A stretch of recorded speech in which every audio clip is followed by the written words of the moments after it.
Hey everybody, I'm Nina Crowley. I'm Seeka's Professional Affiliations and Education Manager, and I'm proud to be here today with Dr. Mary Litchford, who's a dietitian and an international speaker, author, everything on nutrition assessment, nutrition-focused physical exam. She's a really big proponent of expanding the role of dietitians, and she's just come out with a new book on sharpening your edge in nutrition-focused physical exam. And we've known each other for a while in the weight management space, and she's up in North Carolina, so we're pretty close. So thank you for joining me today. Well, you're certainly welcome. I'm really excited to talk to you about what I'm hoping is a, really lively conversation. I know I could hear you talk about this forever, but something you and I, met up at the recent ASMBS meeting and started talking about the role of quality weight loss and really what is a sustainable weight loss. And we talked about muscle mass and preserving muscle mass and some of the surgical, medical, nutritional weight loss programs. We've talked about fat mass. We've talked about advancing practice. And so, yeah, I was hoping we could talk about quality weight loss and muscle and physical assessment and all the things you can share with us in just 25, 30 minutes. Can we do it? Well, that's asking a lot, but there's so much out there about the role of personalized nutrition care, precision medicine. And so we want to be more precise than perhaps we were in the 20th century. So my first question to you is, are you practicing 21st century personalized nutrition care for quality weight loss? So we're narrowing it down to this concept of quality weight loss. Now, I want you to think about your practice, and I want you to think about the data points that you use, and maybe people in the medical practice you work with use, to measure a quality diet and quality weight loss. You might think of height, weight, BMI. You might think of lab tests. I've talked a lot about that, written about that as well, vital signs, food intake. But what about strength and muscle mass? Do we have a measure of actual total muscle mass? Well, we really don't. We use indirect measures like grip strength. We use a battery of tests, such as how fast do you walk or chair rises. And so what we want to use is data points that we can measure objectively, because, Lord Kelvin said, if you can't measure it, you can't improve it. And a lot of the things we use are subjective measures. And some of the measures we've used in the past, such as BMI, are being discussed with the AMA and a lot of different professional groups as perhaps not the best alternative, because it doesn't differentiate between muscle mass and fat mass. And those two things are very important. So I want you to think about, what is quality weight loss? And to the client, it might mean just the number on the scale or the size of the clothing. It might mean something else to them, because our clients are pretty savvy, that get on the internet and read about body composition, but they still are looking at that number on the scale perhaps. And so is that really quality weight loss? Or is it sustainable weight loss? Is that what quality is all about? Is keeping that weight off? Because what do we see? We see people that lose weight and gain weight and lose weight and gain weight. And they're so frustrated and they're so discouraged, and they're really not doing themselves a good service from a health perspective, because fat regain is such a big problem. We don't regain muscle mass.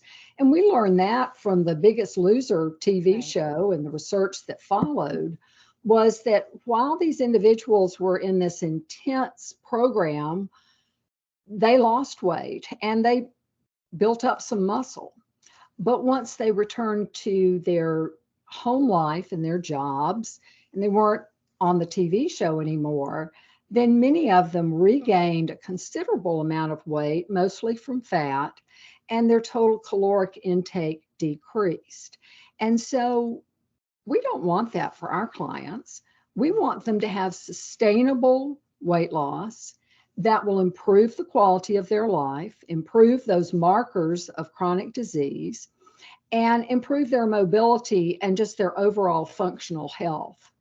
So back to what you're using to measure quality weight loss, what that means to me is that it's loss of more fat than muscle. Now, we know that when you lose weight, you lose fat, you lose muscle, and you lose fluids. And so how are you going to differentiate what is fat loss and what is muscle mass loss? Now, there are lots of theories about what is the best way to do this. Right. And some of the options are very expensive and unrealistic in your clinical practice. If you used an MRI or a CT scan or a DEXA scan, those tend to be more costly, and those aren't portable either. And so those aren't always realistic, even though you see that in the literature, that that's really the Sure.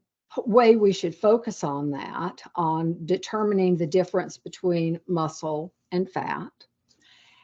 And then there's some ultrasound tools that are portable. They use a transducer, that's the apparatus they put against the skin to measure different muscle areas and muscle groups.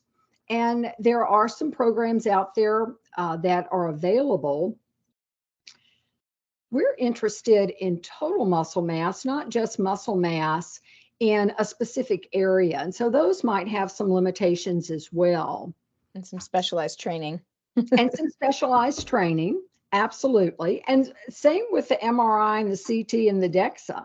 You've got to have special equipment, special training. Some of these options, there's radiation exposure. Some of them have subject size limitations as well. Even though they're options for individuals with larger bodies, that machine may not be available in that particular setting.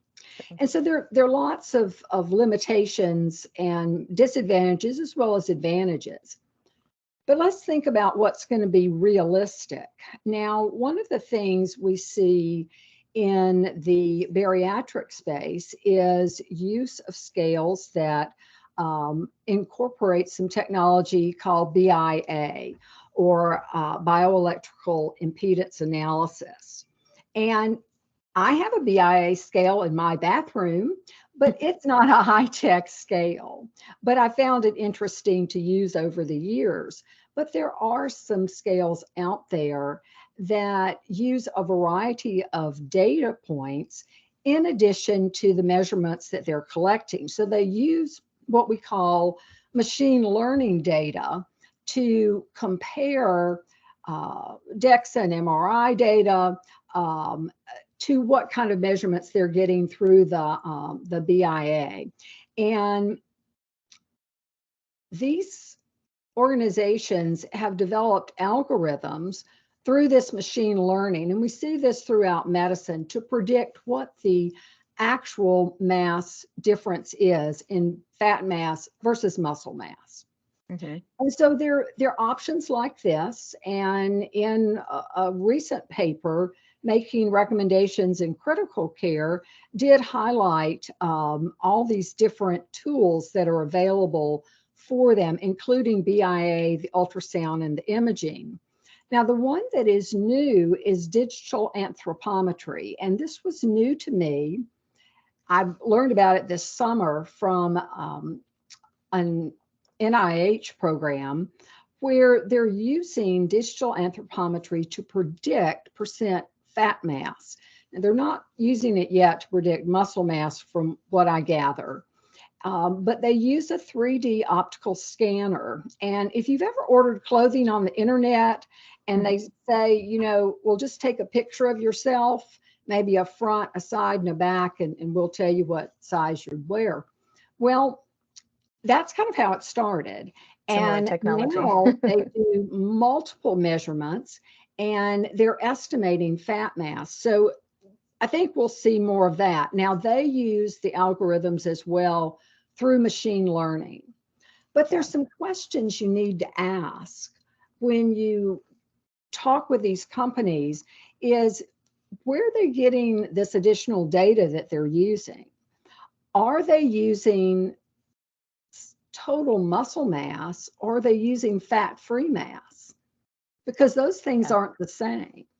Well, I think And that's also been a thing, when BIA has been around for, 25 years or so, and some of the studies that are, older studies had single frequency, but now we have much better, multi-frequency technology. I feel like the BIA world has changed a lot, and now they do have like your experience, the home scales where people can, kind of get a general estimate and maybe do that more frequently. But I think it's, also important to think about those better quality, either research grade or clinical grade devices that, are in the doctor's offices, and making sure people do get a good reading from one of those higher quality devices where they're actually getting, the muscle mass, where ours is validated with MRI. And again, you're not going to, as you pointed out perfectly, you're not going to do those in clinical practice frequently for all patients. But when we compare, our BIA with muscle mass estimates from MRI, we're at, 97, 98% accuracy. And I do think that is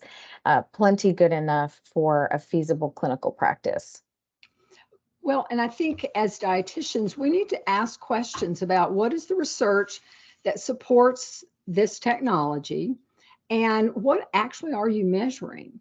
Because I Mhm. was talking with someone, one of the reps from a company with the digital anthropometry, and I asked the question of how are you getting your data on muscle mass?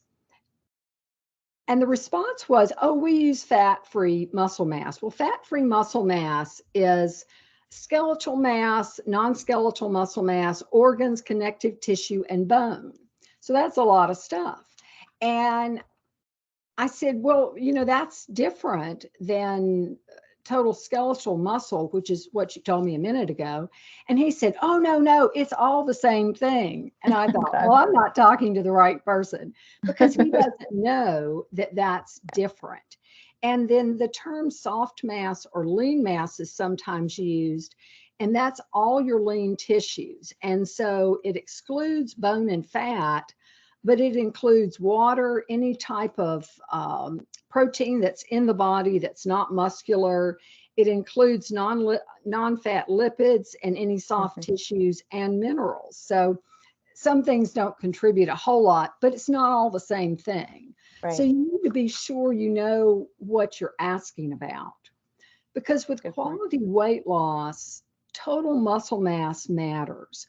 Now, what are we seeing in the weight loss space, the bariatric space? We are seeing an influx of new medications to Mm. help people with regain, to help people with weight loss. We're offering a lot of different options, and they can be used either separately or together, so adjunct therapies. Right. And so we're giving people a lot of options, but we still want to preserve that muscle mass. And we don't have good data on the new medications' ability to preserve muscle mass. If more fat is lost and muscle is preserved, that's great. But if we're losing a lot more muscle mass, then what do we know about muscle mass? Well, muscle mass plus exercise and activity are two big factors in Yeah. determining how many calories you need every day. And so, from a practical standpoint, um, our clients want to lose weight, but they also want to have quality diets and a quality life and enjoy the foods that they do eat. Right. And lean muscle mass accounts for more than 50% of your caloric intake. Fat accounts for a very small percentage. So when you add more fat to the total body habitus, then that means, and you've lost your muscle, that means you need to consume fewer calories. And we know that that is discouraging. And so our goal with our weight loss is to preserve muscle and to lose fat. Now, how do we do that? Well, Exactly. that's another area of research, a whole nother topic. Having high quality protein in the diet is essential. We know that there are complete proteins and incomplete proteins, and we know that getting all of those amino acids every day is very important for not only building muscle tissue, but also in preserving it. And so we want to be sure we're getting enough protein. Now, I really like the studies that look at having an equal amount of protein at every meal, the 30-30-30 approach. And even though that wasn't developed for a bariatric population, it is probably a more reasonable approach and not typical of the way Americans eat. We tend to have meals with very little protein and meals with a whole lot of protein. You got it. And there's some research that shows that maybe it isn't so important, but having those quality meals every time you have a meal, I think is a good habit, because it's those daily habits that really result in that quality weight loss. And that's really what we want to look at. So what are you going to do as a dietitian in terms of your practice? Well, you can always incorporate a nutrition-focused physical exam to look at loss of muscle mass. There are a number of tools to assess frailty, sarcopenia, and mobility. And sometimes someone else in your clinical arena will be collecting that data. And so looking at functional status and muscle strength, remember that loss of muscle mass occurs before you lose the strength. And so we want to be sure that we're measuring muscle mass. That seems to be the most important tool for us. And so with these new approaches to measuring weight and doing body composition at the same time, and with the use of these algorithms that are developed through machine learning, I think we're going to see in the next 5 years a tremendous increase in the quality of the data that's available. But just like anything else in this, in our clinical practice, we want to look closely at the data. We want to ask the right questions and be sure that what we are using actually measures something that is useful to us. And if what we're collecting doesn't really measure what we want to measure, which is total muscle mass, then how can we challenge our industry partners to develop technologies and to refine what they're doing to better meet the needs of our clients? Mary, what are some of those nutrition-focused physical assessment techniques for sarcopenia and muscle that you've counseled folks on how to use in the clinic? Well, I do I look at body composition using palpation of the face, the hands, the upper body, and usually just the gastrocnemius muscle, so the calf muscle. And if you see a person more than once, then you can get a sense of what their muscle mass is like. Is it very weak? Is it stringy? Is it soft? Do they have a lot of muscle tone? And it's going to impact their ability for their everyday activities of daily living. So if their muscles in their legs are weak, and you can tell that by palpation, you can also tell that by other tools, such as doing a battery of tests that include chair rises. You have to do so many in a certain window of time to do now it's just escaped me, to do a walking test and how long it takes them to walk from one point to another. You can use a dynamometer for grip strength. That is not helpful if the person has arthritis or if they've had a stroke and have a lot of weakness in that hand. when you're looking at the hands, you want to look at the interosseous muscle, which is between the fingers, but primarily between the thumb and the index finger, the areas that you look at, and the thenar, which is the muscle that goes from your thumb down to the top of your wrist. If these muscles are very weak, then people can't open things. And so then it becomes much easier to eat a low quality diet of ultra processed foods. Wow. You don't have to cook if you can't open things. Never thought And about that. Wow. That's it really does make a difference. And people lose the strength in their hands with aging, but you also lose those muscles in your hands that will really impact your ability to cook and your ability to not only cook food, but to clean up afterwards. So, wow. those are important things. Your ability to chew, looking at your master muscle, which connects the top of your skull to your jaw, their ability to chew. And what we see in people that are losing muscle mass is that it doesn't happen just overnight, unless they're critically ill. It can seem like that. But it's a slow loss, and they get so that they eat a more refined diet. They don't always have the quality foods because they're difficult to chew, or they may be just difficult to prepare. So all of those things impact the person's ability to have a quality life and to sustain their weight loss. If they're not able to get up and walk or to participate in any kind of physical activity, of course, that's going to impact their total caloric intake. So in terms of the sarcopenia data, there are specific criteria. One is a calf circumference, and you can use that as a criteria to address sarcopenia. And there are different measurements or cut points for individuals of different ethnicities because the numbers are a little bit different.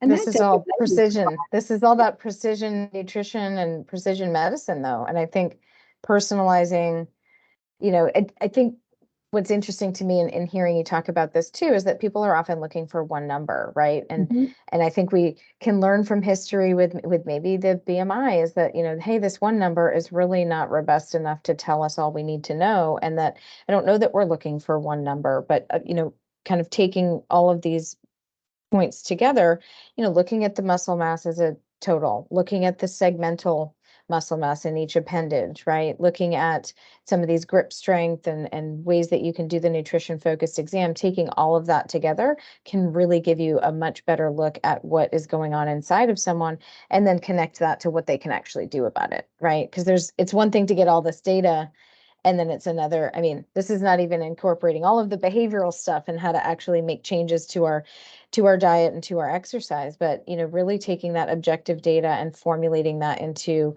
a change in clinical practice for the patient. Oh, absolutely. Absolutely. And I think that's what we want. We want to give our clients information that's useful to them and can help them meet their goals. Yeah. Wow. Well, I feel like I have 1,000 more questions for you, but maybe we'll have to do this again soon. And I really appreciate your kind of overview on, muscle mass and how to measure that, how to incorporate that into clinical practice. And yeah. So any last thoughts before we end for today? Or Well, I just want resources? to challenge our audience to really consider your current clinical practice. Are you practicing in the 20th century when we didn't have all this technology?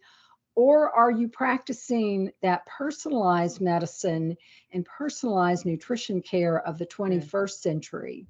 And what we have available today is not the end. We're going to see lots more technology. So it's important to stay current, go to the professional meetings, get involved with professional groups to network and to learn about a lot of these new things that are out there for you that will really make a difference in the quality of lives for the clients that we serve.